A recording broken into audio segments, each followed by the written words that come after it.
manipulating and destroying the good people of this nation and of this world. About this Obama with change. Look at the people he's put in to mastermind the economic recovery.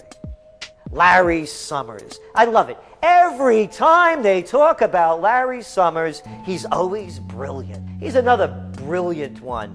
He's the one that helped dismantle the Glass-Steagall Act, the banking act that was put in place in the 1930s, so the banks couldn't become the banksters that they become. In the 1990s, you had the beginning of the derivatives bubble, thanks to people like Alan Greenspan, Reuben Summers, a lot of the people who are now back in the Obama administration.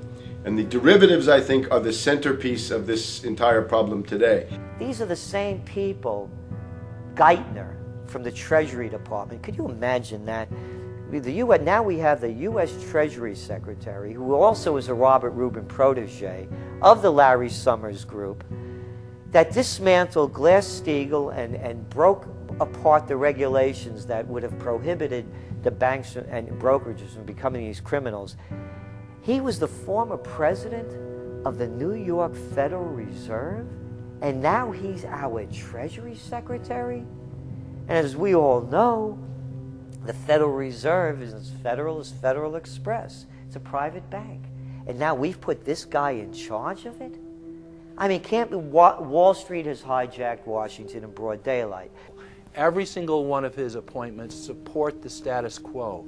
Every one of his appointments are there to screw the American people.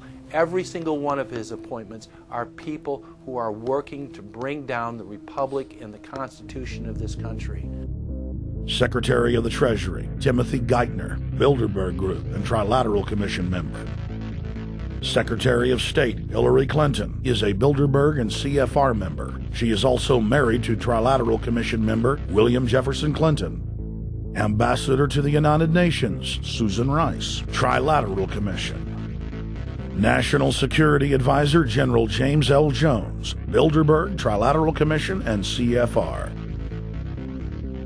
Deputy National Security Advisor Thomas Donilon, Trilateral Commission, CFR.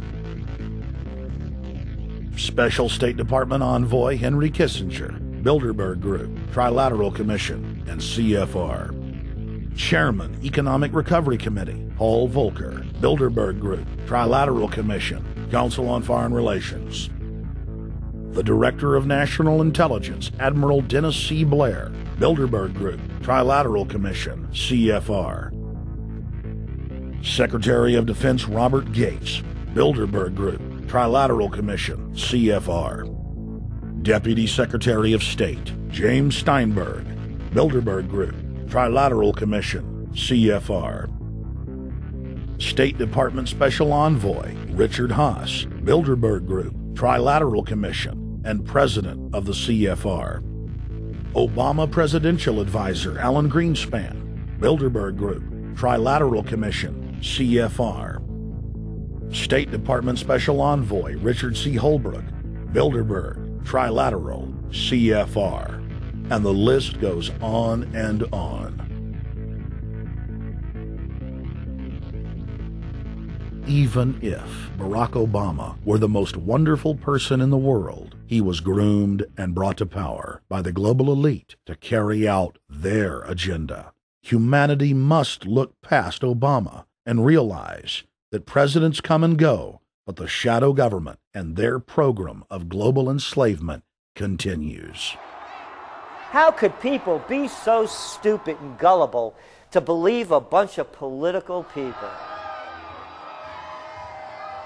So people who voted for Obama were trying to express, I think, first of all, something worthwhile. The hatred for Bush, Cheney, the neocons, the desire to punish the Republicans for their adventures, their police state, and their economic depression. The second question was on the economy.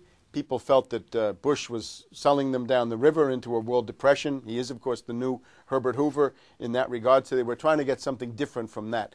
The tragedy, of course, is, and this is really why Obama was groomed and prepared over a period of almost 30 years now, that Obama is there to frustrate and to deceive all of those hopes. Obama is a cruel hoax. He's a bogus sham.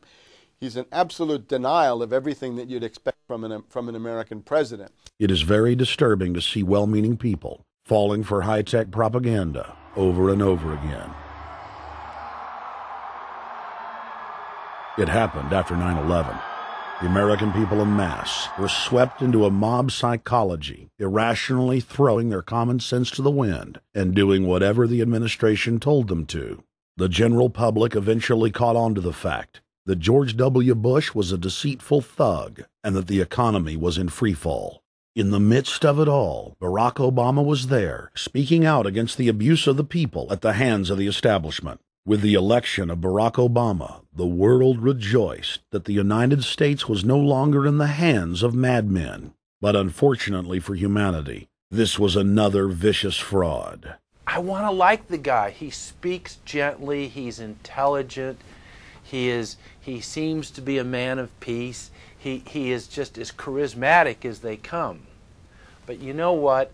Is that a tree is really, really measured by the quality of its fruit. And when you kind of put away all the flowery words, when you put away all the rhetoric, when you put away all the rock and roll music, what he does is what's important for the people of this country, starting with the truth. Obama is notoriously a liar.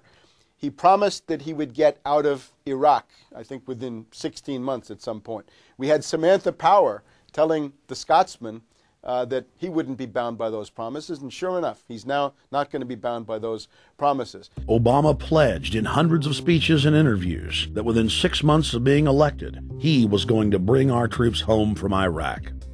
But after he was inaugurated, the story changed. Now he said that they would look at bringing some of the troops home in 16 months. 2 weeks later, his story had changed again.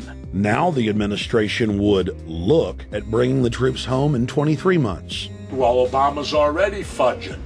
He's fudged since day one in this election, where he first said we're getting out. Well, now it's a timetable, and now it's da-da-da, because they're getting to him. They're understanding that, and he ain't going to be able to get him out because people more powerful than him got us in. When he first ran, remember, he was going to take the troops out. I get in there, troops come home. Day one. There is no military solution in Iraq, and there never was. I will begin to remove our troops from Iraq immediately. And then that went to 16 months. And now he's going to add, they're saying, another 30,000 or more troops to Afghanistan. Next, he sent 30,000 more Marines to Afghanistan, doubling the total number of forces in the crosshairs. Barack then announced that he was going to move missile systems into Eastern Europe to encircle Russia. But after all, what should we expect after he kept Bush's Secretary of Defense Robert Gates? The outcome of this policy is if you're constantly meddling near the Russian borders with these fascist creeps, IMF, NATO agents like Yushchenko of Ukraine or Saakashvili or Georgia, or these Kaczynski twins in Poland, or various collections of people in Latvia, Lithuania, Estonia, you're tied to these gangsters, and if they decide to start a war, that rapidly escalates into thermonuclear World War III. This is worse than the neocons. Bush and Cheney never got as far as Brzezinski, Soros, and the other people running Obama. Barack Obama swore that he would vote to repeal the Patriot Act, but then he voted for its reauthorization. Obama decried the Bush administration's illegal warrantless wiretapping of the American people. Then he voted to legalize it. Obama pledged that he would filibuster any attempt to give retroactive immunity to the telephone companies, the telecom companies, except he then turned around and voted for that bill. Most people don't know, for example, that he voted to reinstate the Patriot Act and more government wiretapping. Candidate Obama told desperate factory workers in speech after speech that he was going to renegotiate NAFTA and GATT to make it more fair for American workers. It is absolutely true that NAFTA was a mistake. But then his campaign was caught sending out memos to top corporate leaders telling them not to worry and that it was just campaign rhetoric.